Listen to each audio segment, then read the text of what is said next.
Hi friends, ನಾವು ಹೊಂಟಿದ್ದೇವೆ ಇವತ್ತು ಮಸಳಿ ಕಡೆಗೆ. ಯಾಕಂದ್ರೆ ನಮ್ಮ ಫ್ರೆಂಡ್ ಏನೋ ಕೆಲಸದತ್ತ ಅದಕ್ಕೆ ಹೊಂಟಿದ್ದೆವು. ಹಾಯ್ ಹಾಗೆ ಹೋಗ್ತಾ ವಿಡಿಯೋ ಮಾಡಿದೆವು. ನೋಡ್ರಿ ಹಾಗೆ ಅವ ನೋಡ್ರಪ್ಪ ಅಲ್ಲಿ ನಮ್ಮ ದೋಸ್ತ ನಂದು ವಿಡಿಯೋ ಮಾಡಂದ. ಹೋಗವ ನಿನ್ನ ಮದುವೆ ಸುಮ್ಮ ಗಪ್ಪ ಹೋಗಂದೆ. ನೋಡಿ ಮತ್ತೆ ನಮ್ಮ ರೋಡ್ ಮಾಡ್ತಾ ಇದ್ದಾರೆ. ಹಾಗೆ ನೋಡಿ ಬಂದೆವು. ನಮ್ಮ ಫ್ರೆಂಡ್ ನಾವು ಮತ್ತು ಮುಂದಿಬ್ಬರು ಹೋಗ್ಯಾರ. ನಮ್ಮ ಫ್ರೆಂಡ್ಗಳು ನಿಂತಾರು ನಾವು ಬರ್ತಕ್ಕ. ನಡ್ರಿ ಹೋಗ ಮತ್ತು ಅಂದೆವು. ನಮಗೆ ಫೋನ್ ಬಂದಿತ್ತು ಒಂದು. ಏನಪ್ಪ ಫೋನ್ ಅಂದ್ರೆ ನಮ್ಮ ಫ್ರೆಂಡ್ದೊಂದು ಪಾರ್ಸಲ್ ಬಂದತ್ತೆ ಹೇಳಿದ್ರು. ಪಾರ್ಸಲ್ ತೊಗೊಬ್ರಕ್ಕಂತ ಹೇಳಿ ನಾವು ಹೊಂಟೀವಿ. ನಾವು ಬರಲಪ್ಪ ನೀವು ಹೋರತ್ತೆ, ನಮ್ಮ ಫ್ರೆಂಡ್ ಇಬ್ಬರಿಗೆ ಕಳಿಸ್ತೇವೆ, ನಾವು ಇಬ್ಬರು ಇಂಡಿಗೆ ಹೋಗ್ತೇವೆ. ಹೋರತ್ತೆ ಅವ್ರಿಗೆ ಕೈ ಬಿಟ್ಟೇವೆ ನಾವು. ಆಯ್ತು ಅಂತ ಹೇಳಿದೆವು. ಮಾತಾಡಿ ಅವ್ರಿಬ್ಬರಿಗೆ ಹೋರಿ ನೀವು, ನಾವು ಇಂಡಿಗೆ ಇಲ್ಲಿ ಕೆಲಸ ಆಗುತ್ತೆ. ಪಾರ್ಸಲ್ ತೊಗೊಂಡು ಹೊಂಟೇವು. ಅವರಿಬ್ಬರು ಮಸಳಿಗೆ ಹೊಂಟ್ರು, ನಾವಿಬ್ಬರು ಇಲ್ಲೇ ಇಂಡಿಯಾಗ ಪಾರ್ಸಲ್ ತೊಗೊಂಡು ಹೋಗ್ಬೇಕಂತ ಹೊಂಟೇವು. ನೋಡಿ ನಮ್ಮ 3 ರೋಡ್ ಅಂತೂ ಅದೇನು ಹೇಳ್ಬಾರ್ದು, ನಮ್ಮ ಇಂಡಿ ರೋಡ್ ಇನ್ನೂ ಯಾವಾಗಾರು ಮಾಡ್ತಾರೆ ಯಾರಕ್ಕೊಂದು ನಮ್ಮ ಸಾಹೇಬರು. ಅವರಿಬ್ಬರು ಹೊಂಟರು, ನಾವಿಬ್ಬರು ಹೊಂಟಿದ್ದೆವು. ಅವರು ಫ್ರೆಂಡೇ ಇವರು ಫ್ರೆಂಡೇ. ಹಂಗೆ ನಮ್ಮ ಫ್ರೆಂಡ್ ಹೋದ ಮೆಡಿಕಲ್ಗೆ ಬಂದು ಗುಳಿಗೆ ತೊತಿಂದ ಮತ್ತು ಹೋದ. ಈ ಸಂಜು ಅಣ್ಣನ ಅಂಗಡಿಯಾಗ ಎಲೆ ಅದು ಮಸ್ತಾಗಿ ಕಟ್ತಾನೆ. ಯಾರೇ ಏನೇ ಸೇಂಟ್ ಬೇಕಾದರೂ ಸಿಗ್ತಾವೆ. ಎಲೆ ಅಂತೂ ಏನು ಮಸ್ತ್ ಎಲೆ ಕಟ್ತಾನೆ. ಯಾರು ಎಲೆ ತಿನ್ನೋರಿದ್ರೆ ಇಲ್ಲಿ ಬಂದು ತೊಗೋರಿ. ಸೇಂಟ ಮತ್ತು ಥಂಡಿಗೆ ಯೂಸ್ ಆಗುವಂಥ ಎಲ್ಲ ಮಾಪ್ಲರ್ ಎಲ್ಲ ಸಿಗ್ತಾವೆ ಇವನ ಬಳಿ. ಇಂಡ್ಯಾಗ ಅದ ಅಂಗಡಿ.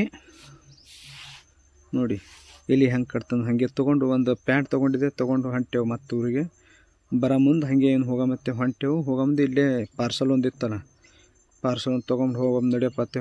ಮುಂದೆ ಹಾಗೆ ಒಂದು ಇಂಡಿಯಾಗ ವಿಡಿಯೋ ಮಾಡ್ಕೋತ ಹೊಂಟಿದ್ದೆವು. ಬರ್ತಾ ನೋಡಿ ಪಾರ್ಸಲ್ಗೆ ಬಂದೆವು. ಪಾರ್ಸಲ್ ತೊಗೊಳಕತ್ತಿದ್ದೆವು. ಅದು ದೊಡ್ಡದಂತ ಹೇಳಿ ನಮ್ಮ ಊರಿಗೆ ಬರಲ್ಲ, ಅದಕ್ಕೆ ಇಂಡಿಗೆ ಬಂದು ತೊಗೊಂಡು ಹೋಗ್ಬೇಕಿದ್ದು ಪಾರ್ಸಲ್. ಫ್ಲಿಪ್ಕಾರ್ಟ್ದಂದದ. ಎಕ್ಸಸೈಸ್ ತರ್ಸಂತ ನಮ್ಮ ಫ್ರೆಂಡ್ ತೊಗೊಂಡು ಹೊಂಟಿದ್ದೆವು ನಮ್ಮ ಊರಿಗೆ. ಹಾಗೆ ಬರ್ತಾ ನೋಡಿ ನಮ್ಮ ಊರು ಯಾವ ಥರ ಇದೆ ನೋಡಿ. ಇದೇ ಎಂಟ್ರೆನ್ಸ್ ನಮ್ಮ ಅಂಬೇಡ್ಕರ್ ಸರ್ಕಲ್.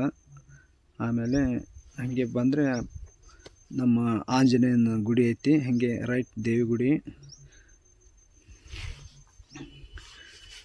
ಕರ್ನಾಟಕ ರಕ್ಷಣಾ ವೇದಿಕೆ ಧ್ವಜ. ಹಾಗೆ ಸೀದಾ ಬಂದರೆ ನಮ್ಮ ಫ್ರೆಂಡ್ ಮನೆ ಬರುತ್ತೆ. ಅವನು ಬರತಕ್ಕ ಮನ್ಯಾಗ ಕೂತಿದ್ದ, ತಂದಿಟ್ಟೆವು. ನೋಡಿ ಇಲ್ಲಿ ನೋಡಿ ನಮ್ಮ ಫ್ರೆಂಡ್ ಗೋರೀಶ್ ಅಂಥೇಳಿ. ಅವನಿಗೆ ಇದು ಎಕ್ಸಸೈಸ್ ಮಾಡ್ತಂತ. ಯಾಕಂದ್ರೆ ಒಂದು ಸ್ವಲ್ಪ ಕಾಲು ಬ್ಯಾನ್ ಇದ್ದಾವಲ್ಲ, ಅದಕ್ಕೆ ಎಕ್ಸಸೈಸ್ ಮಾಡೋಕ್ಕೆ ತಂದಿದ್ದೆವು. ಹಾಗೆ ವಿಡಿಯೋ ಮಾಡ್ಕೊತ ಓಪನ್ ಮಾಡಿದೆ. ಯಾಕಂದ್ರೆ ಒಂದು ಏನಾರ ಮಿಸ್ಟೇಕ್ ಆದ್ರೆ ಫ್ಲಿಪ್ಕಾರ್ಟ್ದವ್ರಿಗೆ ತೋರಿಸಲು ಬರ್ತಂತೇಳಿ ವಿಡಿಯೋ ಚಾಲು ಇಟ್ಟು ತೆಗೆದೆವು. ಹಾಗೆ ಎಲ್ಲ ಕರೆಕ್ಟಾಗಿ ಬಂದಿತ್ತು. ಅಂದ್ರೆ ಭೀ ಒಂದು ಸ್ವಲ್ಪ ಸಂಶಯ ಇರೋದಲ್ಲ, ಊರದೇ ಜಾಸ್ತಿ ರೊಕ್ಕ ಕೊಟ್ಟಿದೆ ಒಂದು ಬಳಕ ಒಂಥರ ವಿಡಿಯೋ ಮಾಡಿ ತೆಗಿಬೇಕು. ಏನಾದರೂ ವಿಡಿಯೋರ ಪ್ರೂಫ್ ಇರ್ತದಲ್ಲ ಅಂತೇಳಿ ಹಾಗಾಗಿ ತೆಗೆದೇವು. ವಿಡಿಯೋ ಚಾಲು ಮಾಡಿ ಒಟ್ಟು ಒಂದೊಂದು ಹೊರಗೆ ತೆಗೆದ. ನಮ್ಮ ದೋಸ್ತ್ ವಿಡಿಯೋ ಹಿಡಿದಿದ್ದ. ನಮ್ಮ ದೋಸ್ತ್ ನೋಡ್ತಾನೆ. ಹಾಗೆ ಮಾಡ್ತಾ ನಡೆ ತೆಗೆದೆವು. ಎಲ್ಲ ಕರೆಕ್ಟಾಗಿ ಬಂದೆವು. ಓಕೆ ಅಂದ. ಎಲ್ಲ ಖಾಲಿ ಮಾಡ್ದೆ ಬರ್ಚಿ ನೋಡಮ್ಮ ನಾವೇನತ್ತೆ ಒಟ್ಟು ಸ್ವಚ್ಛ ಮಾಡ್ದೆ. ಎಲ್ಲ ಹೊರಗೆ ತೆಗೆದು ಇಟ್ಟು ಇನ್ನು ಜೋಡಿಸ್ಬೇಕಲ್ಲಪ್ಪ ಅಂದ. ಹಾಗೆ ಮಾಡಿ ಜೋಡಿಸಿ ರೆಡಿ ಮಾಡಿ ಕೊಡಮೆ ಅಂದೇವು. ಓಕೆ ಅಂದ. ಓಕೆ ರೆಡಿ ಮಾಡೋದಕ್ಕೆ ವಿಡಿಯೋ ಹಾಕ್ತೀನಿ ನೋಡಿ ರೆಡಿ ಆಯಿತು. ರೆಡಿ ಮಾಡಿ ಇಟ್ಟು ಇದೊಂದು ಲಾಸ್ಟ್ ವಿಡಿಯೋ ಹಾಕೀನಿ. ಓಕೆ ಬಾಯ್.